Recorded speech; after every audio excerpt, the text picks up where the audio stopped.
12 दिन उड़ीसा में छुपा रहा गुड्डू मुस्लिम। 13 अप्रैल को उड़ीसा से फरार हुआ गुड्डू, ये इस वक्त की बड़ी खबर।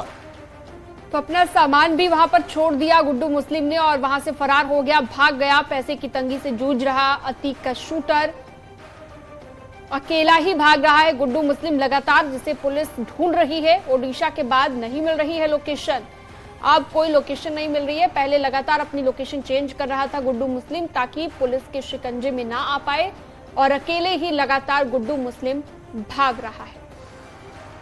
और शिवम हमारे साथ जुड़ रहे हैं फोन लाइन पर। शिवम, गुड्डू मुस्लिम के बारे में लगातार जानकारी सामने आ रही है और 12 दिन उड़ीसा में ही गुड्डू मुस्लिम छुपा रहा, यानी कि उत्तर प्रदेश से काफी दूर वो चला गया है और जाहिर तौर पर पैसे की कमी भी अब उसे फेस करनी पड़ रही है। देखिए अनुपम, बिल्कुल उमेश पाल हत्याकांड में सबसे बर्बरता अगर किसी ने की थी, गुड्डू मुस्लिम ने की थी। उसके पीछे एसटीएफ, प्रयागराज पुलिस और कई जांच एजेंसियां लगी हुई हैं, लेकिन गुड्डू मुस्लिम इन सब में सबसे शातिर अपराधी था है और वो लगातार अपना न सिर्फ भेष बदल रहा है बल्कि लोकेशन भी चेंज कर रहा है। 2 अप्रैल से 13 अप्रैल तक वो उड़ीसा में रहा, वहां छुपा रहा और उड़ीसा में ही वो अपने कपड़ों से भरा बैग फेंक गया था ताकि किसी भी तरीके से पुलिस उस तक ना पहुंच पाए। गुड्डू मुस्लिम इससे भी पहले जितने बड़े बड़े कारनामों को, कांडों को जब उसने अंजाम दिया है, उसके बाद वो अकेला ही चलता है, क्योंकि उसको पता है असद और गुलाम एक साथ घूम रहे थे, अंजाम क्या हुआ ऐसे में। लेकिन अब गुड्डू मुस्लिम के सामने एक बड़ी समस्या ये आ गई है कि उसके पास पैसे नहीं है। आपको विजुअल भी याद होगा, जो अतीक के बहनोई अखलाक के घर जब ये पहुंचा था तब भी पैसे को लेन देन के लिए ही पहुंचा था, और अब गुड्डू मुस्लिम इस समय पैसे के अभाव से जूझ रहा है क्योंकि उसका कोई कनेक्शन इस वक्त काम नहीं कर रहा है। दूसरी बड़ी बात, गुड्डू मुस्लिम ने अपना भेष बदल लिया है, कपड़े चेंज कर लिए हैं। बताया ये भी जा रहा है कि उसकी न सिर्फ दाल और बाल और जो दाढ़ी है उसको वो बढ़ा ली है, बल्कि गुड्डू मुस्लिम कपड़े भी अपने 1-2 जगह फाड़ लेता है ताकि किसी को उस पर शक ना हो। फिलहाल जांच एजेंसियां काम कर रही हैं और उड़ीसा में लगातार ये पता किया जा रहा है कि आखिर वो इतने दिन कहाँ रुका, किसने उसको शेल्टर दिया और वो कहाँ तक फरार हुआ। बहुत शुक्रिया शिवम प्रताप इस तमाम जानकारी के लिए आपका।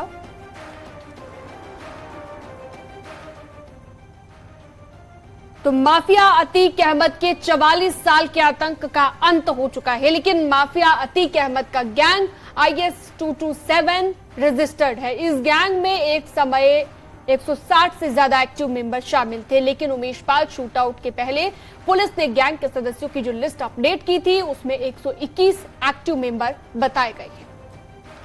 पुलिस अब अतीक अहमद गैंग के मेंबर्स की कुंडली खंगाल रही है ताकि उनके खिलाफ सख्त कार्रवाई कर सके। पुलिस के सूत्रों के मुताबिक अतीक गैंग के सभी एक्टिव मेंबर के खिलाफ पुलिस की ओर से सख्त कार्रवाई की जा रही है।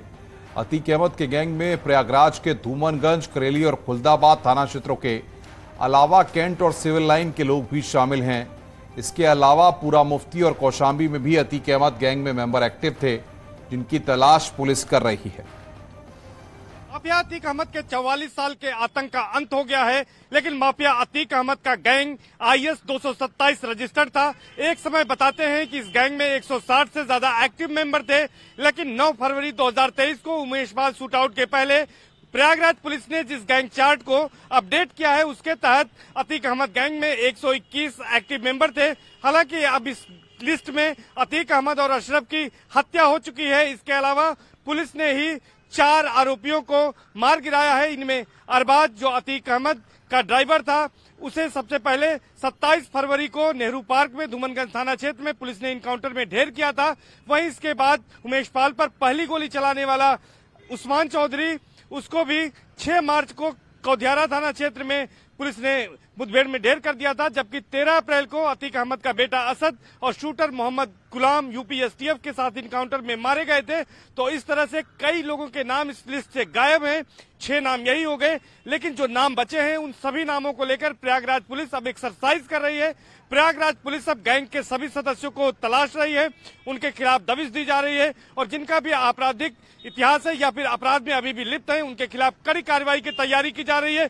पुलिस का यह मानना है कि भले ही अतीक अहमद और अशरफ की हत्या हो गई है और वो इस दुनिया में नहीं है, लेकिन इस गैंग के जो सदस्य हैं उनको अगर पूरी तरह से नस्ते नाबूद करना है, इस गैंग को खत्म करना है, तो उनके खिलाफ भी कार्रवाई जरूरी है। यही वजह है कि प्रयागराज पुलिस अब गैंग के सदस्यों के खिलाफ कार्रवाई में जुट गई है और माना जा रहा है कि जल्द ही गैंग के सभी सदस्यों के खिलाफ प्रभावी कार्रवाई की जाएगी।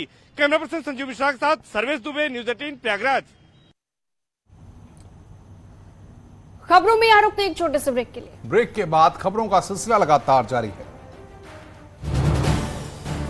आप देख रहे हैं न्यूज़ 18 उत्तर प्रदेश उत्तराखंड।